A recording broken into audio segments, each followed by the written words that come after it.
Hey everyone, welcome back to Love Isn't Enough.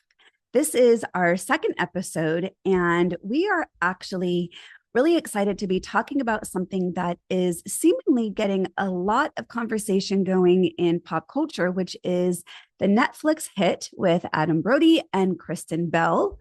Nobody Wants This. And why does it matter?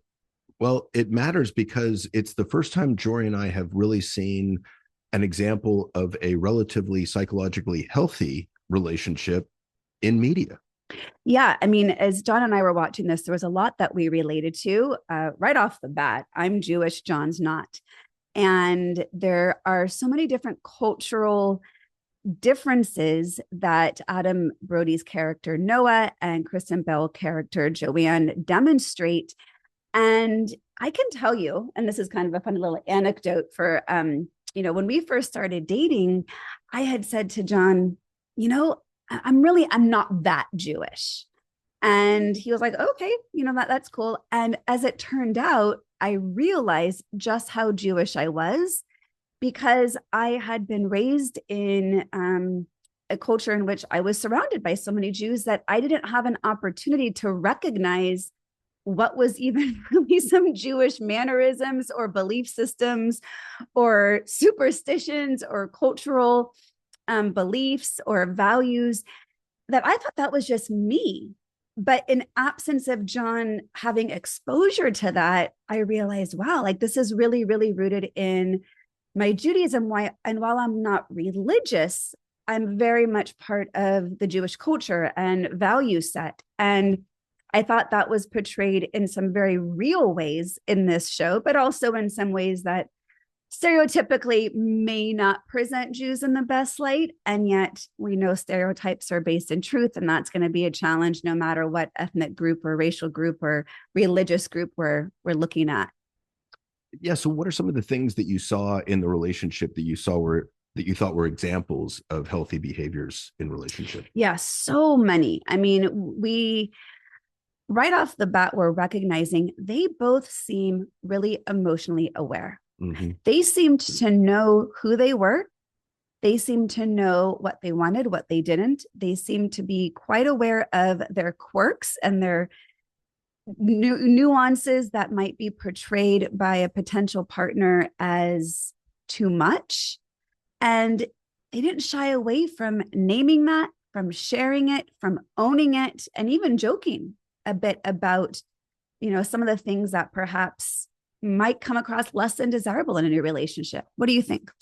Yeah, I think one of the things that I saw early on was that Noah didn't appear to be overly man-boxed to me. Mm-hmm. So he seemed to me to be comfortable with his emotions. He seemed to me to be comfortable taking off the mask, putting down the armor. He wasn't overly defensive in his responses when he would do something wrong. He would admit to making mistakes. I mean, like episode 2, right? They're outside the temple and she's getting in the car because her sister's convinced her that, oh my God, like you shouldn't wait 15 minutes. No one would make you wait. Like you need to get out of there. And so she's getting in the car and he kind of runs up and says, whoa, wait. Like I made you wait 15 minutes and I'm sorry about that. Yeah, that wasn't cool. I apologize. Yeah, he every single time owned up to whatever it is that might have hurt her feelings, that might have been portrayed in a less than desirable way. And maybe talk for a second, John, around why it might be so hard for most men. Well, it's how we're socialized. We're not socialized in the direction of relationality, of emotionality, of communication. And I think going back to middle school and high school, when we get a girlfriend, we are pretty immediately we offend all of our male friends because they're jealous and butthurt about the time and attention that we're giving to our new girlfriend. And so we get mocked for it. Mm-hmm. Oh, dude, you're so pussy whipped. Oh, and they want your time and attention, but it's kind of how we men interact growing up, right? It's put downs, it's sarcasm, it's one-upmanship, your mama jokes. Like there's not much in terms of depth and authenticity. Right. And so we don't learn how to be vulnerable. We don't even know what we feel generally. Yeah. And so it makes it really difficult. Yeah. And Kristen Bell's character, Joanne, she, I forget exactly which episode it was in, but it was one of the early ones in which they want to be vulnerable with each other. And you can tell right off the bat that they're wanting to do this relationship differently. They're not wanting to fall back into the same traps that people who are dating always fall into. And what that might look like is not sharing how they really feel, not exposing some of their deeper truths or even dark secrets. And I don't mean like skeletons in the closet, but just things that are hard to share about yourself. And they wanted to go deep pretty quick. And she wanted that from him. But when he turned that back on her, it was really interesting. She realized, like, oh shit, this is really hard. And you see this moment where she wants to be vulnerable, but has trouble facing him. Mm-hmm. And so she ends up turning around. So she's not looking at him while she expresses what she's terrified of. And she's terrified of getting emotionally attached to someone who might hurt her. And I think that's so accurate, because I always tell clients, like, look, if you're truly deeply in love with someone, there is an appreciable amount of fear in there as well, if you're doing it correctly, in my opinion. Because if you're opening yourself up, if you're opening your heart to someone that you love and trust, you're also potentially giving them ammo to use against you. 100%. And so you have to trust that they're going to treat your heart gently. Yeah. And that's not a given. And I think it's actually on the flip side, it's inevitable that they're going to hurt you. And, typically that's unintentionally. Right. And then how do you recover from that? Right. Well, and when she turned around, one of the first things that it made me think about was Jim Morrison in The Doors, who had a hard time facing the audience when he would sing because it was too vulnerable. But it really makes me think about when you and I first started dating. I was very aware, and I think this is one of the things I really resonated with this show. I was really, really aware that I wanted this experience to be different. And I didn't have a ton of dating experience when I was married to my high school sweetheart. I dated for about a year and a half, no one really long-term, and got a lot of first dates and not a lot of second dates. But in the experience of dating, I knew if I couldn't be vulnerable, if I couldn't be myself, I didn't want to play the game of having to pretend to be on my best behavior early on, only to then really allow my true nuances to come through, to then have you be like, wait, where'd all this sudden come from?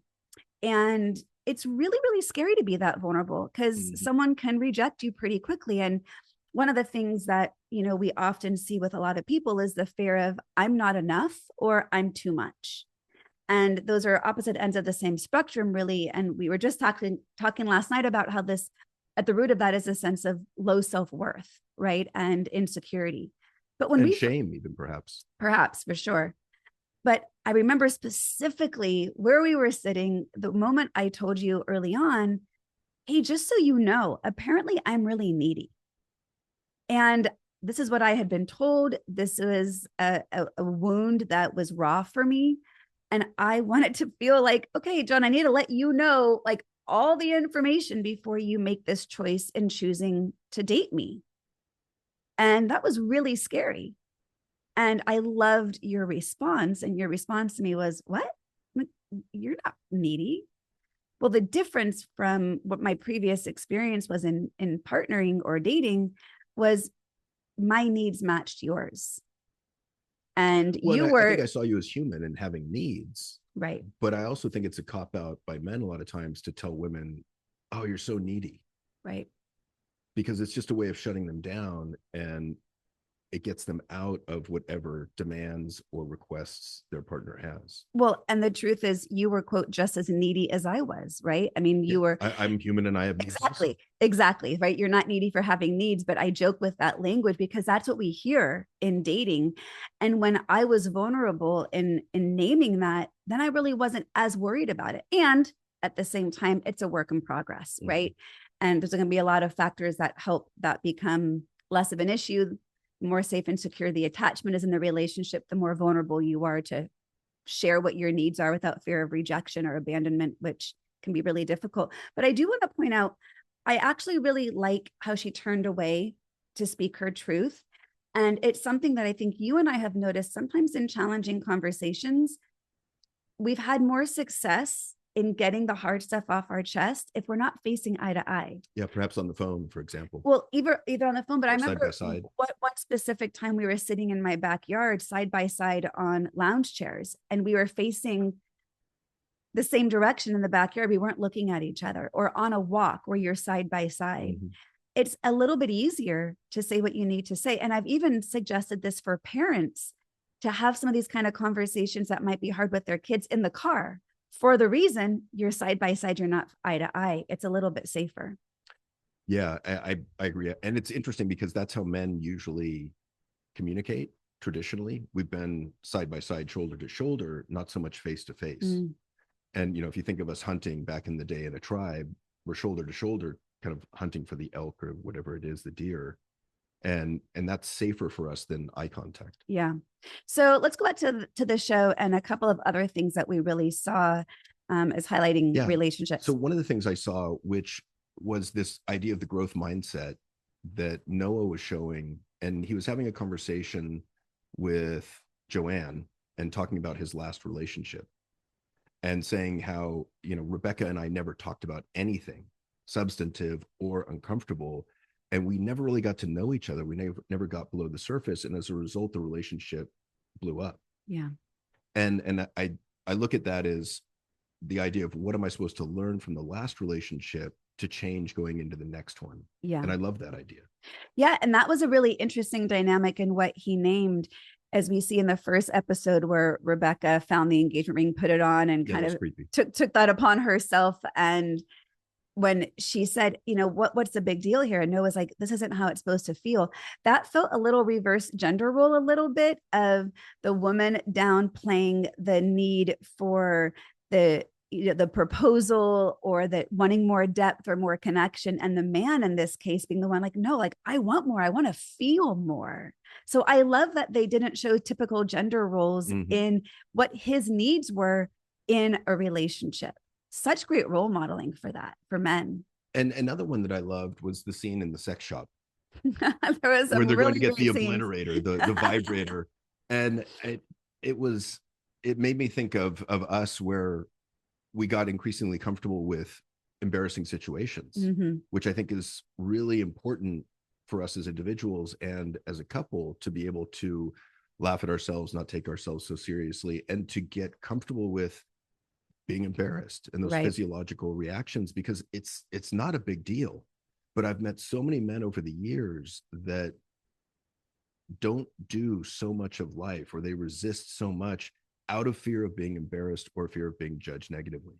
Well, and as a woman, we were just also talking about this, that I have gotten so much more comfortable with being embarrassed. I used to really shut down if I was embarrassed, and that was due to insecurity and low self-confidence and anxiety.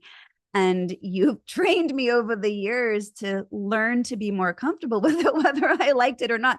But it was for the purpose of my own growth. And I also, what I saw in that scene in the sex shop was a lot of playfulness. And we're going to do a whole episode on how to be more playful with your partner, because this is something we see a lot of partners lacking, and how to develop a more playful relationship. But they utilized their emotion of maybe some nervousness or, anxiety or insecurity in the sex shop, and they use that as momentum to be playful. Yeah. And they each were kind of up in the ante with one another. And then she comes back with a mask on, and they're kind of like whipping at each other, and collar around his neck. Yeah. And then of course runs into someone he knows. But it's a great reminder to, I guess we should say, spoiler alert, we might talk about things that might spoil the show for you if you haven't seen it already. Yeah. Well, you've seen it by now. So hopefully this isn't too much of a spoiler, but I want to highlight something as a theme overall, because I think this plays into how the show ends, is the impact of each of their careers and how this is going to impact the relationship.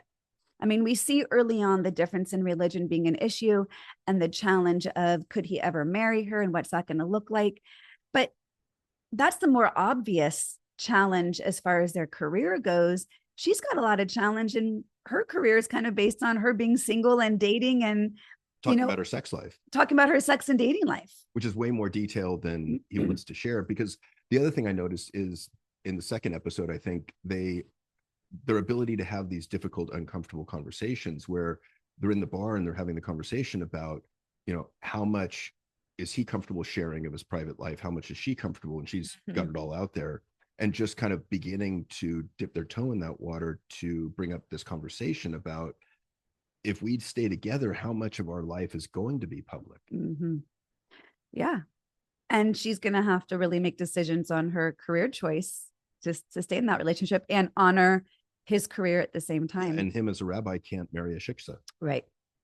So Gentile. Yeah. So I'm still trying to figure out what I am. If the female version's a shiksa, what am I? You're just a goyim. Oh, okay.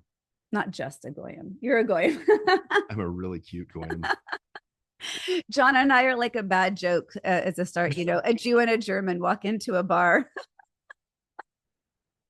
Let that be a reminder, is you never actually know exactly who you're going to fall in love with. I can guarantee you, I would have bet good money that I would have never fallen in love with a bald German. And I bet you could have bet money you never would have fallen in love with a 10-year-old younger Jew. The odds were pretty slim, since I didn't know that many. So stay open-minded, people. You'll find your person sometimes where you least expect.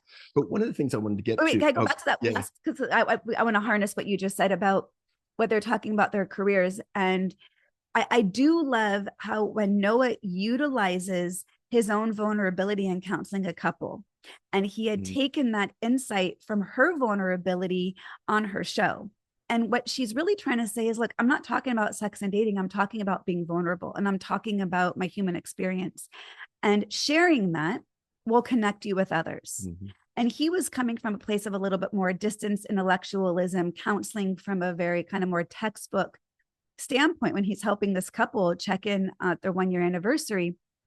And he realized him staying a little more sterile in his approach wasn't helping this couple to open up. And then you see the switch in him where he named what his struggles were in his past relationship and the challenges of not being vulnerable. And his vulnerability allowed this couple sitting in front of him to really get honest and be vulnerable with one another. And then he comes back to thank Joanne. Hey, I get what your podcast is all about now. You're being vulnerable and that's serving your listeners. And I was vulnerable with this couple and I really helped them. And he ended up thanking her. So I love that, because that's a value you and I share in our work with our clients, and what you guys will listen on this podcast is our own humanness, humility, vulnerability ideally helps you feel seen and heard. Yeah, critically, I think it's a critical point in that it helps to normalize what you as the listener are going through and feeling at times. Yeah. When it syncs up. Because when we're all honest, I mean, we're all going through the same shit. Yeah. If we're really honest about it, I often say, well, you were unique, your problems are not. And if we could just be honest about what we're facing, we'd have so much more compassion for one another and ourselves of, I'm not the only one. Yeah, I get more interested in, I'm less interested in being in people's heads and more interested in being in their hearts. Less what they're thinking about, more what they're feeling. Yeah. Because that's where the real shit is. Absolutely. That's where the authenticity is. Yeah. The thoughts can distract us or delude us or lie to us. Can I ask a question of how? No. Okay, moving on then. I want to bring up this topic of extended family and friends not supporting in your relationship. Oof. What are your thoughts? Go. I think one of the things that's interesting about this show is that they do a good job of tuning out the opinions of those around them, because people on both sides were against the relationship, and some in a big way, like his mom significant was really against it. And it's a tough one in the sense of, I've seen that go both ways, where I've seen relationships fall apart and family and friends are like, yeah, I've been telling you this for years, you should have listened, like this person was never good for you. And so I think there's times when those closest to us can see patterns and behaviors that might be destructive or unhelpful, And then I think there's times also when you find the right person and you stick with them despite what everyone else around you thinks and believes and judges, and it works out well. But even then you've got a, pretty much a 50% shot of success. Right. There's still uphill battles there. I think for me, one of the things that I did see Noah grow during the course of the show is it, and I think for somewhat this is typical in many Jewish families where there tends to be some enmeshment and boundaries are hard to enforce, and it can feel, a big disrespect to the elder to not honor parents' wishes. And he, in the beginning, really seemed to not have a great ability to have a boundary against his mother. And then there's the episode that Joanna's over for a family Shabbat dinner, I believe it was. And the mother was just drilling into Joanne. And he finally stands up to her and he just yells, enough, like, stop. And had he not done that, I think that would have set the stage for the future, because I've seen this example with a lot of clients in which early on in a relationship, one of the partners will not hold a boundary to their parent, and it builds resentment for the other partner, because and that resentment can last dozens of years. Oh, I've seen it. Decades. Yeah. I've seen it last for, from very, very early on. And it's not easy to do, but the ability to put a protective wall around this relationship and defend it highlights what your value is of the relationship, even if it means having to compromise some of the family members' opinions and, maybe even how close you stay with those people. Well, and ideally the relationship should be prioritized number one, right, over your family relationships, if it's, assuming it's the right relationship. And there's things that you can argue on that, like if you're blending a family after divorce, for instance, we put our kids first and then waited until they moved out, and now we're number one. Right. And I think when it's your first relationship, first marriage, ideally you want to prioritize the couple number one, and we see it all too often where that doesn't happen, and someone's mother's getting in the way generally, and is prioritized too much, wants too much time and attention from the daughter or the son, and it creates real problems if you can't set boundaries and say enough. Well, and this isn't healthy for us. Well, and one of the things that you actually said to me really early on, that I believe Noah says something like this to Joanne as well, is using the language of we. Early on, when we were dating, I was going through something, and it was about 4 months in, and you had said to me, we'll get through this. We will get through this. And I was kind of amazed at the we, because it was such an early acknowledgement of, we're a team here. And that was huge for me. And when Noah stands up to his mother, it's an acknowledgement that he and Joanne are a team, and together they can take on the challenges together and be stronger for it. Yeah. And one of the things I've seen is in this show that I loved is the non-defensive listening and their ability to take off their armor or their mask and be open to what the other person's saying and to hear it without that defensiveness. Because I mean, we deal with a lot of couples, and a lot of couples, I would argue, are stuck in their anger and hurt, and like so attached to their narrative of this person hurt me, this person did wrong, and blame. And sometimes that hurt can even come from the other person's past that they're bringing into the present.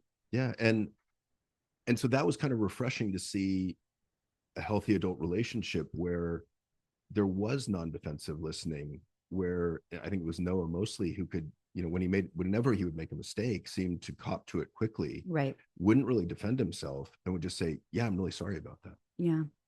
I like when you teach clients the difference between an excuse and an explanation. An excuse is more defending. An explanation, it comes across better after an apology and after validation of the person's feelings who were hurt, and then giving context for perhaps their behavior, but not excusing it away. That's dismissive. This explanation doesn't excuse the behavior. The behavior can still be wrong and hurtful.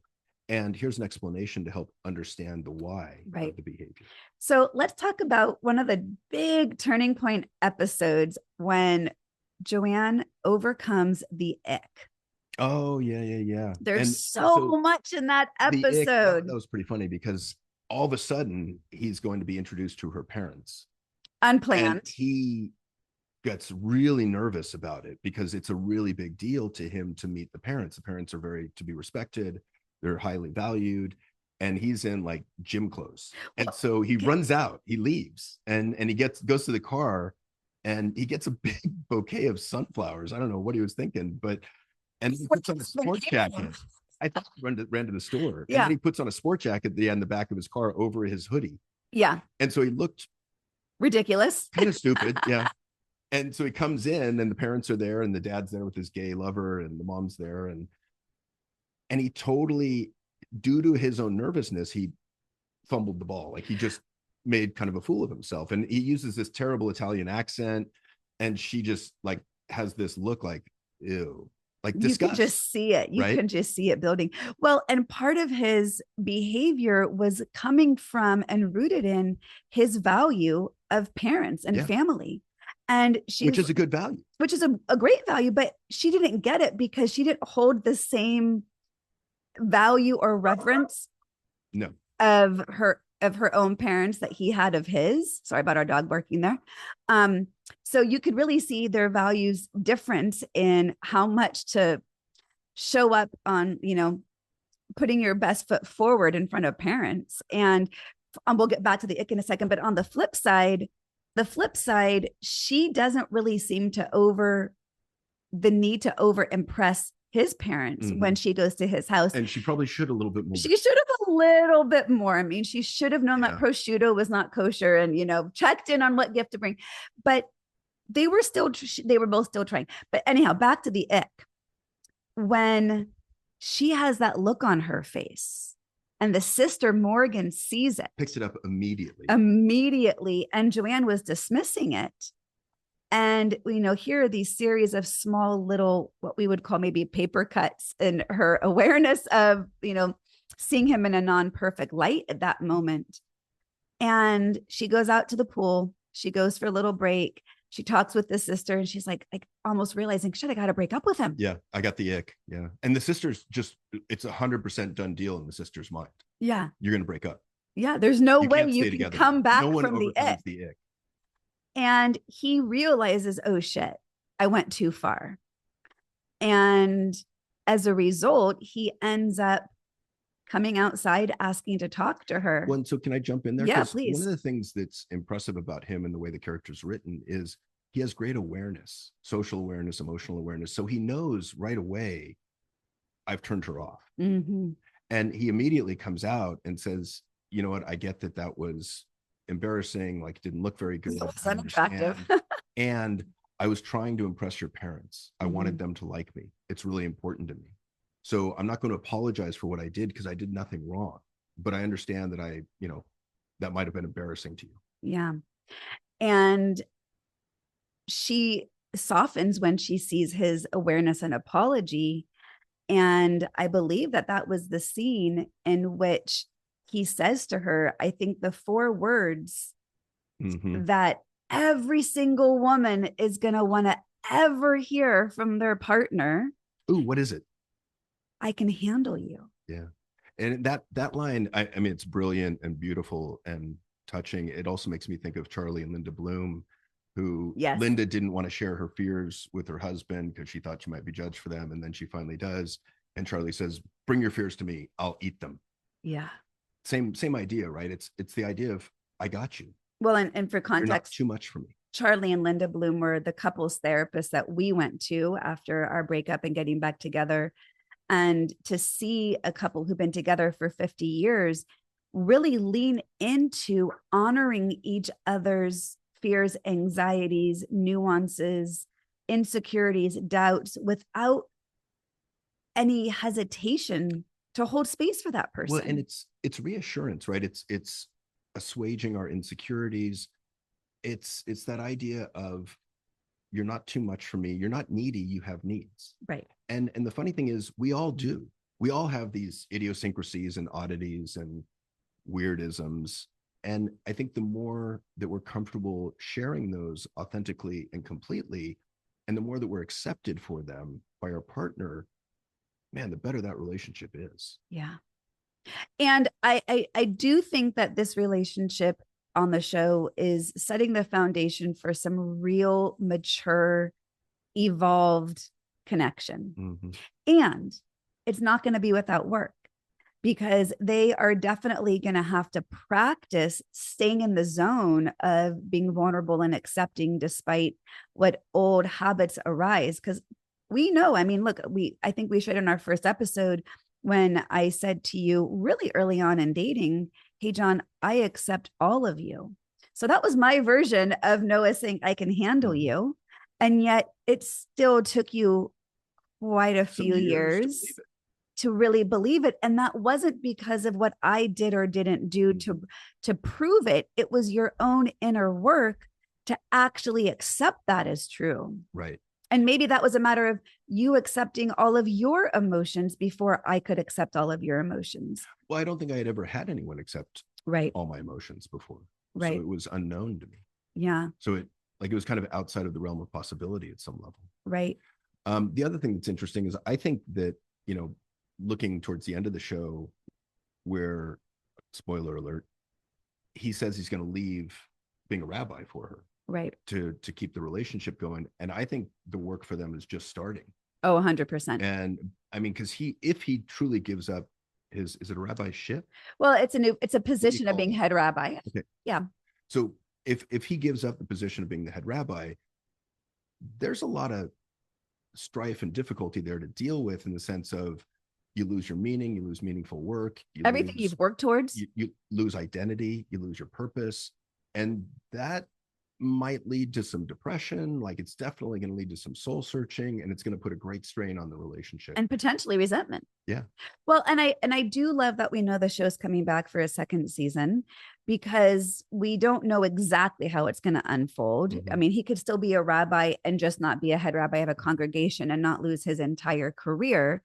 But it also, I've seen a lot of criticism that actually seemed out of character for how values driven he is, that he would just give it up for her. And they haven't even been together all that long.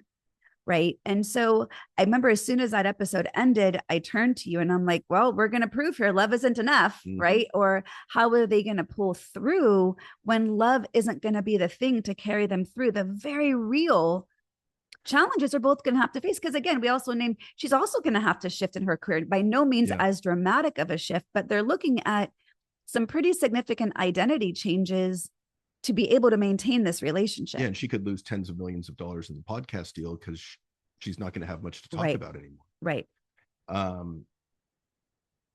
Yeah, I think it's interesting in terms of where they're going with this.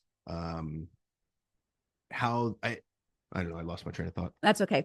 I'll pick up something else that I think is interesting, is how much to talk about your previous relationship, and when you're starting a new relationship, to what extent do you share the amount of details of what went on? Because she seemed largely obsessed with Rebecca.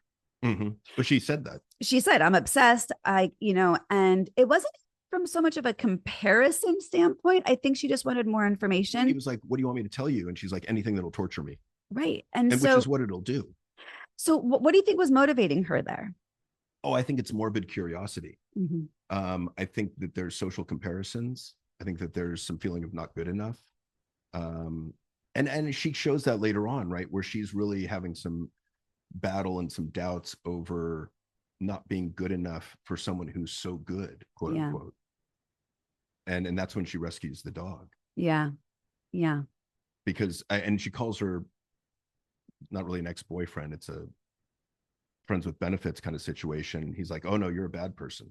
Mm-hmm. Like, I see what you're doing. You're calling the worst person you know to tell you you're not bad. Right. But you're bad also. Right.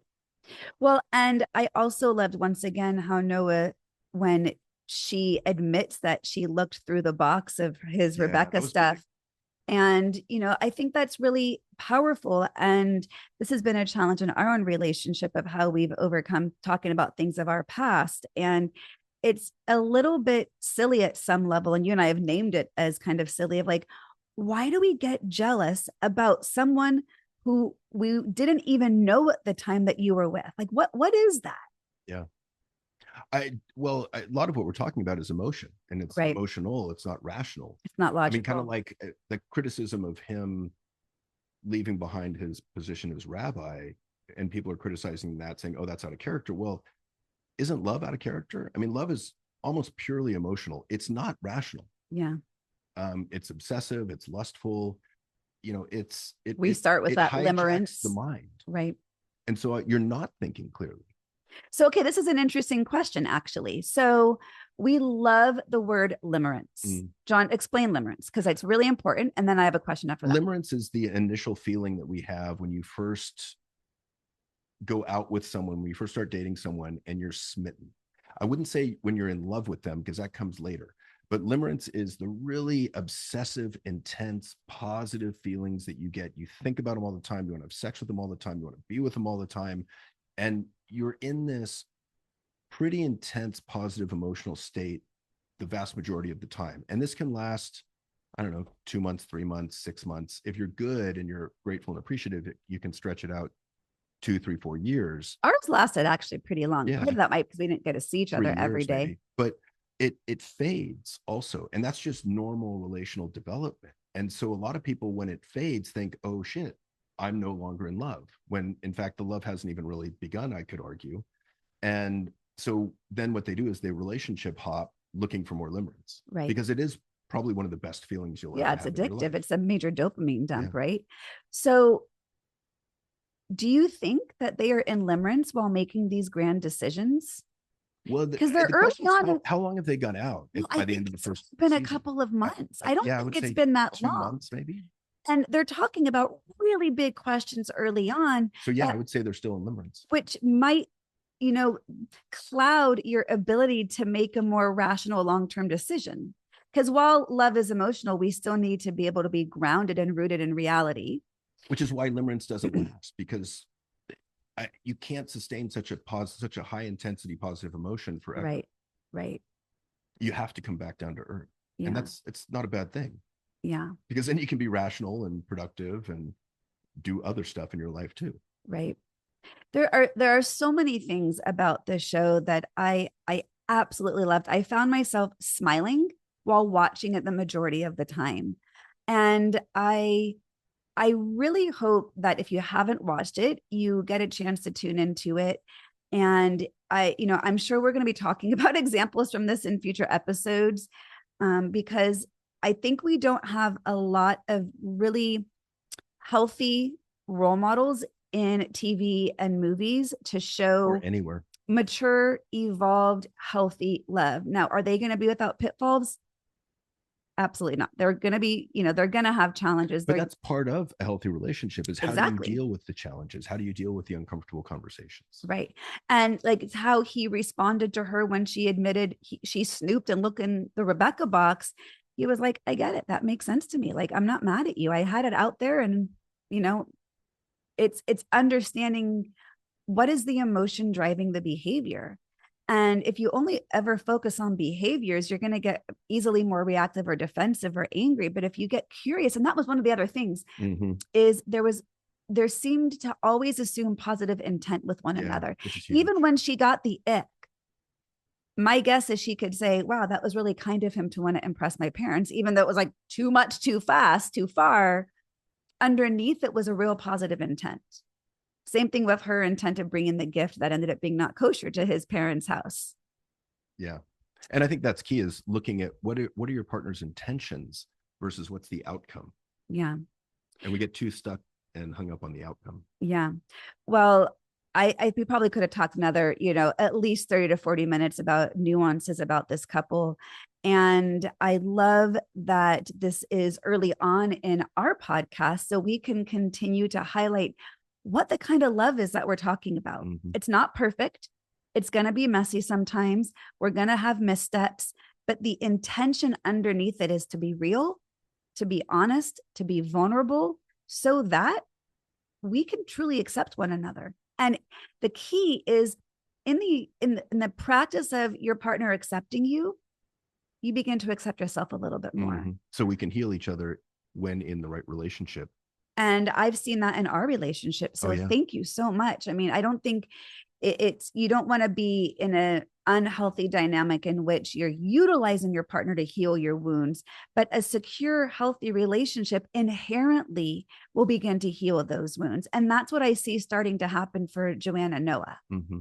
And I can honestly say it took us years to figure out exactly how to then integrate that awareness and believing it.